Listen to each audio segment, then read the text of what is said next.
I wasn't planning to tell this story publicly. My buddy Connor didn't live to see the aftermath, and I didn't want to deal with the fallout, the questions, the ridicule, or the looks that say, "You've lost your damn mind." But something's been eating at me, and the truth is, I haven't slept right since I've seen this thing, so I'm putting it out there. Not because I want attention, but because I think people need to know what's out there. Something is living in the Bighorn Mountains. It's not an ordinary animal, and I believe it's dangerous. The public has a right to know. A bit about me. My name's Jake. I've hunted these mountains for most of my adult life. Born and raised in Wyoming. I work construction in the off-season and spend most weekends outdoors, either fishing or chasing elk. I'm not the superstitious type. Never have been. I've heard all the Bigfoot stories, the Dogman sightings, the Wendigo crap people like to pass around the fire after a few too many beers. I never bought into any of it, or at least, I didn't. Not until I had my own run-in with one of these creatures. This happened in late October last year. My buddy Connor and I took a long weekend and headed out to one of our usual spots in the northern Bighorns in Wyoming. Remote, no cell signal, just the kind of place you want to be when you're trying to get away from the world and maybe fill the freezer with fresh venison. Connor and I had been friends since before we could talk. Our moms used to joke that we bonded over Cheerios and mud puddles in daycare. We went through kindergarten, school, and college together. Hell, we even shared a crappy apartment for a few years before life finally pulled us in different directions. Lately, we barely had time for each other between work and everything else. But once or twice a year, without fail, we carved out a weekend for ourselves. Just us, the woods, and the elk. No phones, no distractions, just hunting, booze, and the kind of silence you can only get miles from pavement. It was our ritual, our reset, and we thought this trip would be no different. We'd set up camp in a small clearing a few miles from where we'd parked the truck. Nothing fancy, just two one-man tents, a fire pit, and a bear bag hung high off a pine branch. We spent the first day scouting and glassing across a couple of ridges. No sign of elk. Plenty of old droppings, but nothing fresh. The second afternoon, we followed what appeared to be a game trail running north along a rocky outcrop. The droppings looked newer, and we found some fresh tracks that raised our hopes. We followed the trail for about a mile, then started catching this smell. I'm not talking about regular dead animal stink. This was worse. It hit us like a slap in the face. Thick, cloying, almost chemical, like rotting meat, wet dog, and hot copper all mixed together. It made our eyes water. We figured maybe a carcass was nearby, so we pushed on, hoping maybe it was a fresh kill that had drawn in some scavengers we could photograph for Instagram. However, what we found was something entirely different. Just past a thicket of lodgepole pines, the trail opened into a rocky dip. At first, we thought it was just a natural depression, possibly caused by erosion from spring runoff, but then we saw how deep it really went. It was a full-on sinkhole, wide, steep-sided, and at least 30 feet across, and it was filled with bodies, animal carcasses, dozens of them. Some were fresh, their hides still glossy and red with blood. Others were in various states of decay, bloated, ruptured, picked apart. Elk, deer, coyotes, even a black bear. We could see snapped limbs, ribs jutting out, eyes clouded over. And the smell, God, the smell was so much worse up close. It wasn't just rot. It was as if the stench itself was alive. What stuck with me more than the gore was the way the carcasses were arranged. Not random. Not like they'd all fallen in. They were stacked, piled with some kind of logic. Larger animals at the bottom, smaller ones on top. We didn't say it aloud, but we were both thinking the same thing. Something or someone had been hoarding them down there. Then Connor pointed. "Dude, look at that," he said, his voice low and uncertain. I followed his gaze and spotted it, half buried near the edge of the pit, tangled in a rack of antlers and fur. A torn sleeve, faded gray-green. We moved carefully around the rim for a better look. My stomach turned when I palmized what it was, a jack wolfskin jacket, dirty and partially covered by the fur of something I couldn't identify but unmistakable. The jacket looked like it had been there for a while, weathered, torn through the chest, crusted with something dark. We stared in silence. The implication was clear. Whatever had made this pit its home hadn't just gone after animals, it had also gone after people. That changed everything. This wasn't a fluke. This wasn't natural. This was a pattern, and we had just stepped right into the middle of it. We stared into the hole for a few more minutes, disgusted, unnerved, too scared to head down and take a closer look at the jacket. We didn't speak, didn't voice any theories just yet. Then we backed out. Neither of us wanted to hang around there any longer. The smell clung to our clothes, our beards, even the inside of our mouths. We hiked fast and quietly back to camp, which was about 2 miles from the pit. Didn't speak until we were sitting around the fire, whiskey in hand, rifles loaded and closer than usual. "You ever see anything like that pit before?" I finally asked. Connor shook his head. "Nope, and I don't want to ever again. That's not the kind of thing you unsee." He tossed a stick into the fire and stared into the flames for a while. I could tell he was rattled, and I won't pretend I wasn't. We've seen dead animals in the woods before. Natural deaths, predator kills, even a few poaching scenes. But this was something else entirely. There was thought behind it. Pattern, intention. That's what got under my skin.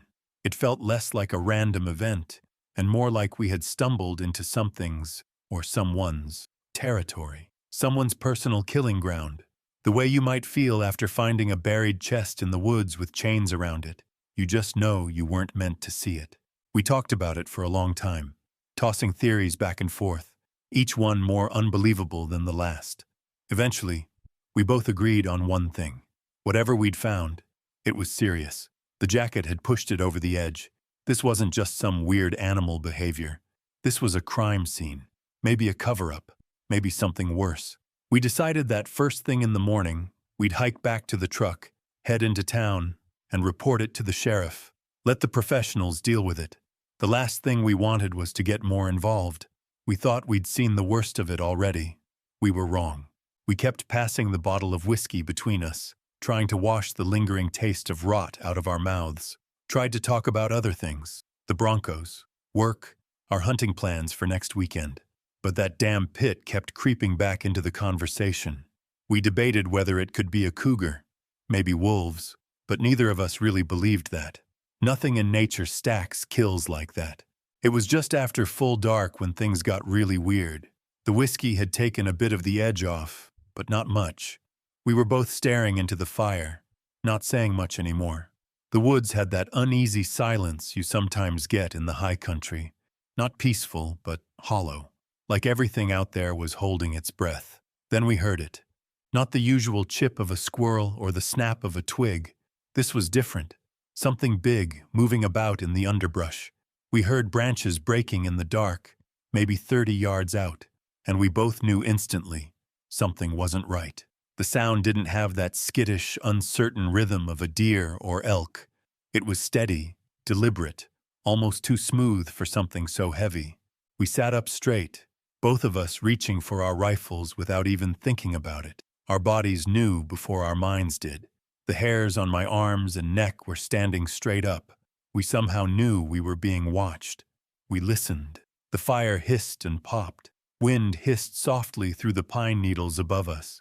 Everything was dead still again. The kind of silence that crushes your chest. Like the whole forest had just frozen in place. I was just about to say it was probably a moose or something, when the silence came to a sudden end. Not in my worst nightmares could I have imagined what happened next. There was a single violent crash as something huge came barreling out of the trees. With lightning speed, it broke through and charged into the small clearing we had claimed for our camp. And what we saw rattled us to our core.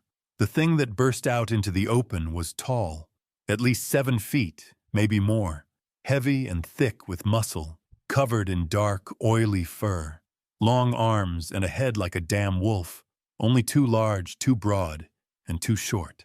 It moved too fast for something that big, and too deliberately for something mindless. In that split second, everything I thought I knew about the wilderness got flipped on its head. It wasn't just the size or shape of the thing. It was the presence of it. the sheer wrongness, like something out of a nightmare had forced its way into the waking world. Connor swore under his breath as he started fumbling with his rifle, a raw, frightened sound I'd never heard from him before. My brain struggled to process what my eyes were seeing. Every instinct screamed that this thing wasn't supposed to exist. Before I could snap out of it, the creature slammed into me like a freight train. I didn't even see it move, just a blur, followed by a massive impact. 1 second, I was frozen in place. The next, I was airborne. I flew backwards, hit the ground hard and kept going, tumbling through the dirt until I crashed into one of the tents with a crack of snapping poles and tearing fabric. Somewhere during the fall, my rifle flew from my hands. I didn't even realize it until I landed. It was just gone, ripped from my grip by the sheer force of the hit.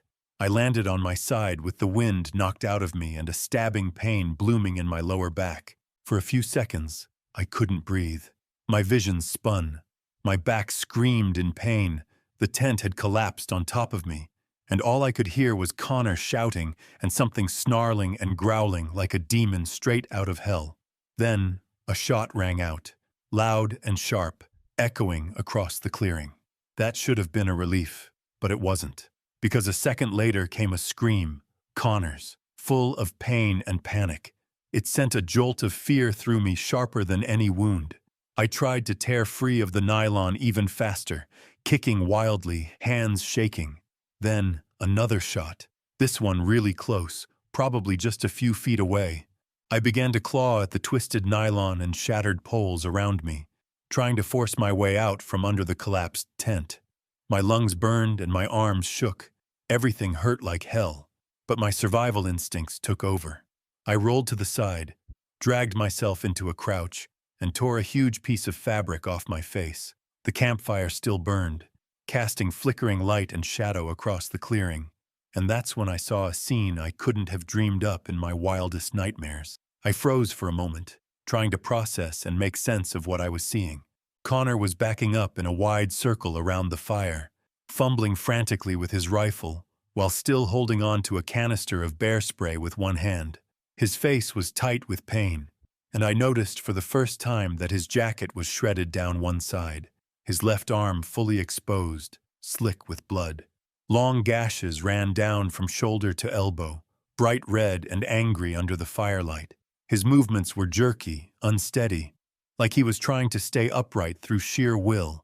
In front of him, not 20 feet away, was the hulking thing that had hit me earlier. It stood upright, its chest heaving, one clawed hand flexing, and the other one frantically scratching at its own horrible face. Connor must have hit it with the bear spray, probably the only reason why he was still alive. The creature's snout was twisted in rage, lips peeled back to reveal massive, uneven teeth. It looked exactly like one of those goddamn werewolves you see in horror movies, except this thing was real. Its muscles rippled under thick, dark fur. I wanted to scream, to shout, and tell him to shoot the damn thing, but I couldn't move, couldn't breathe. The creature shook its head violently, snorting and blinking. Whatever pain and confusion the bear spray had caused was already fading. It stopped pawing at its face, its breathing steadied, and its eyes found Connor. Then, with terrifying speed and no more hesitation, it lunged straight at him. Connor finally managed to chamber another round and pulled the trigger. But he couldn't get the rifle fully up to his shoulder. His injured arm just wasn't working right. The shot went wide, and before he could recover, the werewolf was on him. It slammed into him with brutal force, sending him flying backward into a pine tree. I heard the thud of his body hitting bark and the dull crack of impact. He dropped everything the moment he was hit. The rifle clattered to the ground on one side, the bear spray bouncing away in the opposite direction. The werewolf didn't waste any time. The second he went airborne, the creature started swiping at him with its long arms and clawed hands, but missed. The momentum of its attack carried it past him, and its clawed feet skidded across the dirt as it tried to change direction and go after him. That finally shattered the paralysis that had gripped me since the creature first appeared. My body surged with adrenaline. I don't even remember making the decision. My legs just moved, stumbling forward as I scanned the ground, heart pounding like a war drum. I looked around frantically, searching the dirt and the area around the collapsed tent for my rifle, but it was nowhere in sight. Thrown God knows where when I got hit. My breath caught in my throat. Then I saw it. Connor's rifle, lying on the ground, just a few feet behind the creature, the long muzzle glinting faintly in the firelight. The beast was advancing toward Connor again, slower and more deliberate, like a predator savoring the kill. The fog that had held me still cleared in an instant, replaced by a cold, focused terror. I wasn't thinking about anything else, just that Connor was about to die, and I had to do something before that thing finished him off. Without hesitation, I sprinted toward Connor's rifle, my boots pounding against the dirt. I didn't think, I just ran. I could see the creature's back muscles tense as it closed in on Connor, who was slumped at the base of the tree he'd been thrown against, blood streaking down his arm, his chest heaving. He was trying to crawl backward, but there was nowhere to go. The beast reached him in 2 strides. It came down on him like a nightmare. I heard the crack of bone as it threw itself on him and sank its teeth into his shoulder. Both of its hands found purchase, its claws easily penetrating the thin layers of his jacket and t-shirt underneath. Connor's screams tore through the clearing once more, high, raw, and utterly human. The kind of scream that sears into your memory and never leaves. I'll carry that sound to my grave. I dove for the rifle, hit the dirt hard, rolled, and came up in a crouch with the weapon in my hands. My vision tunneled. I chambered around, lined up a shot, and fired. The bullet hit it in the back, high and to the left. The impact caused its entire torso to jolt forward, and the creature let out a screeching roar that was part animal, part something else entirely. It released Connor, staggered, twisted violently, and collapsed forward onto its front limbs, digging clawed hands into the dirt to steady itself. Then it shifted, its massive shoulders heaving as it caught itself with a growl. For a moment, it looked like it might rise, but instead, it staggered awkwardly to the side, its legs wobbling beneath it. It moved away from Connor in a stumbling arc, leaving a trail of blood where its claws dragged through the dirt. I didn't wait. I chambered another round, lifted the rifle, and took aim just as the beast began to turn. Its reflective eyes locked onto me again as it rose up on its hind legs, towering, monstrous, fury burning through the pain. It stood tall, back arched, arms hanging low, claws splayed, ready for a fight. I pulled the trigger. The bullet struck its right shoulder, jerking the werewolf sideways. It staggered back, screeched, nearly lost its balance again, but it didn't fall. For a moment, it looked straight at me. My legs turned to water. Then it came at me. I worked the bolt again, desperate for another shot, but the chamber clicked hollow, empty. I didn't have time to reload. The beast was closing fast. I cursed under my breath. Out of options, I turned the rifle around and gripped it by the barrel. I still don't understand what came over me in the moment, but I started to advance on the beast. That must have startled it as it stopped and hesitated for a second. Before it could regain its senses and lunge, I swung the rifle like a club, aiming for its lupine face, putting every bit of strength I had left into the swing. The stock connected with a wet crack against the side of its head. It reeled back slightly, surprised more than hurt, and I hit it again, this time my aim a little higher. The rifle stock cracked against its face with a sickening crunch, and I felt the resistance give way. I'd hit its eye, square on. The creature let out a howl that sounded more pained than furious, and jerked backward, one clawed hand flying to its face. Blood gushed between its fingers as it staggered several steps away, shoulders hunched and shaking. For the first time, I saw real pain in its posture, real vulnerability.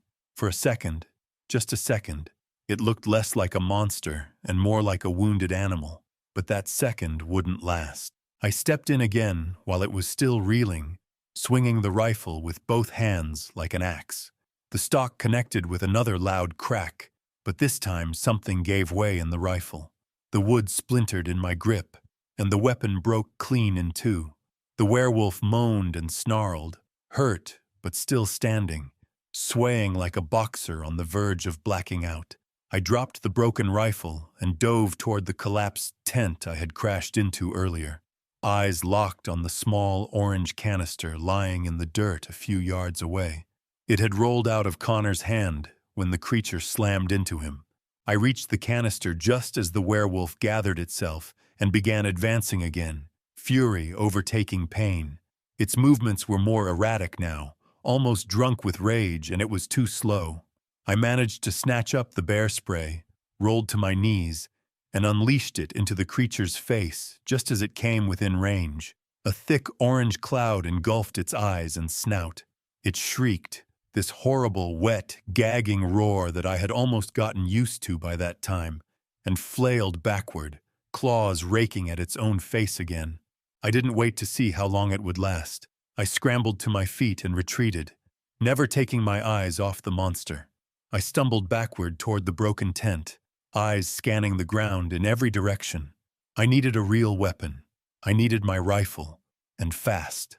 That's when I spotted it, just beyond the pile of torn fabric and bent poles, glinting faintly in the firelight. My rifle. It was lodged in a low tangle of underbrush only a few feet behind the tent, partially hidden but within reach. I lunged for it, diving shoulder first through the collapsed heap of nylon and reaching out with both hands. My fingers wrapped around the wood, just as I heard the creature move again. I rolled onto my side, rifle clutched to my chest, and looked back toward the clearing. The werewolf had mostly recovered, rising back to its feet, still wiping at its face with one hand, but already squinting through tears and chemical haze and trying to locate me. I worked the bolt with trembling fingers, chambered a fresh round, and brought the rifle up and fired. The shot hit center mass, just below the rib cage, and the beast jerked, stumbling back with a howl that sounded more outraged than hurt. I racked the bolt again and fired a second time. This one took it in the chest. A third shot followed almost immediately. This one struck its throat, and blood sprayed out in a thick arc. The creature shrieked in fury and agony and lost its balance completely. Before I could chamber the next round and line up, the werewolf had fallen backwards to the ground, and the collapsed tent was blocking my line of sight. I scrambled to my feet, trying to get a clean shot, but at the same time the werewolf thrashed and rolled, somehow pulling itself up again despite its injuries. Just as I took the shot, it took off on all fours, accelerating with shocking speed. I missed, chambered another round, fired again, and missed again. At this point, it was useless. My hands were trembling too much to hit anything at a distance. The damn thing had gotten away, swallowed up by the dense timber. I stood there, rifle still up, my finger resting on the trigger, eyes locked on the spot where it had disappeared. Every instinct screamed that it would double back, that any second now, it would explode out of the brush again and finish what it started. I waited. 10 seconds. 20. A full minute passed. The woods stayed silent, aside from the distant wind and the faint hiss of smoldering pine. No crashing, no snarls in the dark, just stillness. Only then did I let out the breath I didn't know I'd been holding and slowly lower the rifle. My ears were still ringing from the shots, and my entire body was shaking from adrenaline. That's when I remembered Connor. I turned and hurried toward him, rifle still clutched tight, scanning the tree line every few steps in case the thing came back. Connor was slumped at the base of the tree where he'd landed. His breathing was ragged, wheezing like each breath hurt to take. Blood soaked the left side of his body. His shoulder and upper chest were a mess of torn flesh and exposed bone. Deep punctures marked where the thing had bitten down, and long, jagged claw marks had ripped through his jacket and into the skin beneath in several spots. Deep gashes ran down his other arm, and from his collarbone down through his ribs, flesh laid open in 4 parallel lines. One eye was swollen shut, and his hands trembled as he tried to hold pressure on one of his wounds. I dropped to my knees beside him, heart sinking. It was bad, really bad. I dragged him away from the base of the tree and closer to the fire, Keeping one hand on the rifle at all times, I tore what I could from the tents and our spare clothing, using strips of fabric to bind the worst of the wounds. I packed the gashes with whatever material I had, tried to stop the blood loss, keep him warm, and keep him awake. He was barely conscious, murmuring incoherently, his skin clammy and pale in the flickering firelight. I did everything I could think of, my hands moving on instinct while my mind kept replaying the screams and the sight of those jaws clamping down on him. Throughout the night, I kept hearing distant sounds, shrieks and howls. The werewolf was still alive out there, somewhere in the woods, but it didn't come back that night. Despite everything I did, Connor died a few hours later, right there by the fire, just slipped away in the dark. The next morning, I had no choice but to leave him there. I wrapped his body as best I could. Then I grabbed the rifle, packed what supplies I could carry, and hiked back to the truck. 6 brutal miles with barely any rest, constantly looking over my shoulder. Once I had cell service again, I called for help. The sheriff came out with a search team. They found Connor's body right where I left it, took in the shredded camp, the blood, the overturned gear, the bite and claw wounds. I led them back out to the sinkhole, showed them the carcasses, the stink, the deliberate stacking, the jacket. They went down into the hole, bagged it, and took photos and notes. In the end, they ruled it a bear attack, said the rest was shock, trauma, and alcohol. The pile of carcasses, a freak occurrence. The wounds, consistent with a black bear. They gave me looks, some pitying, some skeptical, but they closed the case. Everyone moved on. Everyone except me. When I got back home, I started digging. I started looking into werewolves, dogmen, skinwalkers, whatever name people give to things like what we saw. I found more than I ever expected. Dozens of sightings, even hundreds, stretching from Alaska all the way down to Mexico, and pretty much all over the world. Legends as old as civilization itself, written accounts and witness reports going back centuries. Some are vague, sure, but others sound terrifyingly similar to what we encountered. Pits of bones, shrill screeches, howls, bipedal canines, hunters and hikers vanishing without a trace, and sprinkled throughout the threads, the forums, and the old newspaper clippings are whispers of something bigger. Cover-ups, silenced witnesses, officials who never followed up, rangers who disappeared. Some even believe that the government is actively creating these things. Something is going on out there in the woods, something old, dangerous, and hidden in plain sight.